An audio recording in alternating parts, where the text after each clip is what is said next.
Sa mga taong nagsasabi na masyado na silang matanda para mag-exercise at magsimula ng kanilang fitness journey, panoorin nyo ang video natin ngayon.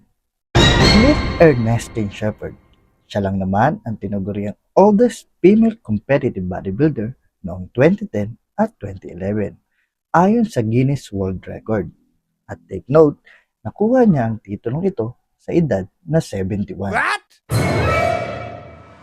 Pero paano nga ba nagsimula ang kwento ng ating bida? Siguro may magtatanong sa inyo na, Coach, baka naman bata pa lang siya, hilig niya na talaga ang pagkukumpit. O kaya naman, noong nag-aaral siya, ay hilig niya na yung sports.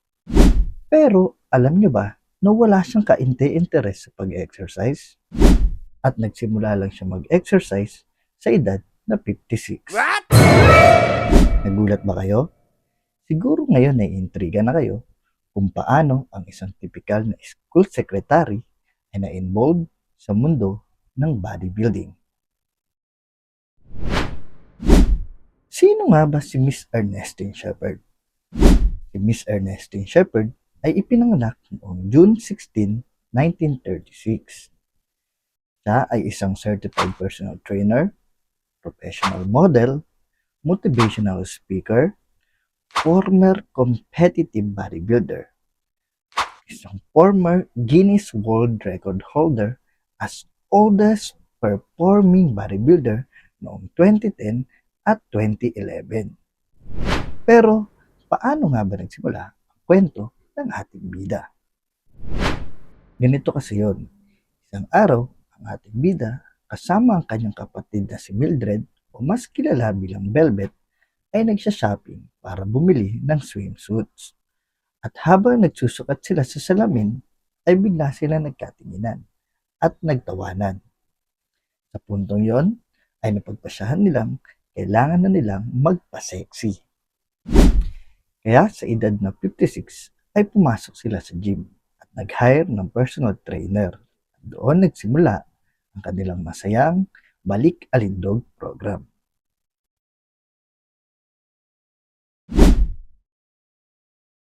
Pero kagaya ng ibang kwento, ang ating bida ay dumaan din sa madilim na bahagi ng kanyang fitness journey. Noong namatay ang kanyang gym buddy, ang kanyang ring kapatid na si Velvet dahil sa brain aneurysm. Dito nasubok katatagan ng ating bida. Dahil sa pagkawala ni Velvet, ang ating bida ay nahinto sa kanyang pag-workout.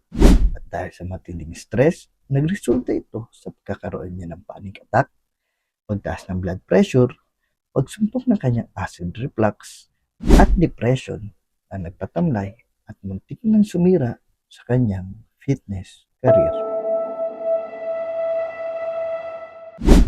Ngunit isang gabi, nakita na ating bida ang kanyang kapatid sa kanyang panaginip na hinihimok siyang ipagpatuloy ang bodybuilding dream na sabay nilang sinimulan. Mula noon, bumalik siya sa gym na may kakaibang sigla, mas determinado, dedicated, at disiplinadong maging fit. Dahil sa kanyang pagpupursige, siya ay nanalo ng 2 titulo sa bodybuilding competition. Nagsimula na siyang sumali ng 9 na marathon. At noong 2010 at 2011, tinanghal siya ng Guinness Book World of Records bilang oldest performing bodybuilder bago siya napalitan ni Miss Edith Wilma Connor noong 2012 sa edad na 77. Nag-appear siya sa telebisyon noong 2013 at 2014.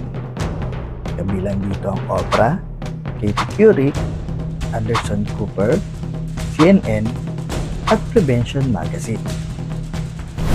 Na-featured din siya sa Ripley's Believe It or Not book as Granny's Six-Pack.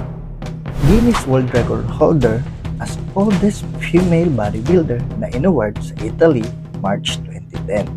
Lumabas din siya sa ABC News Good, Morning America Show, Inside Edition, 700 Club, at The Monique Show.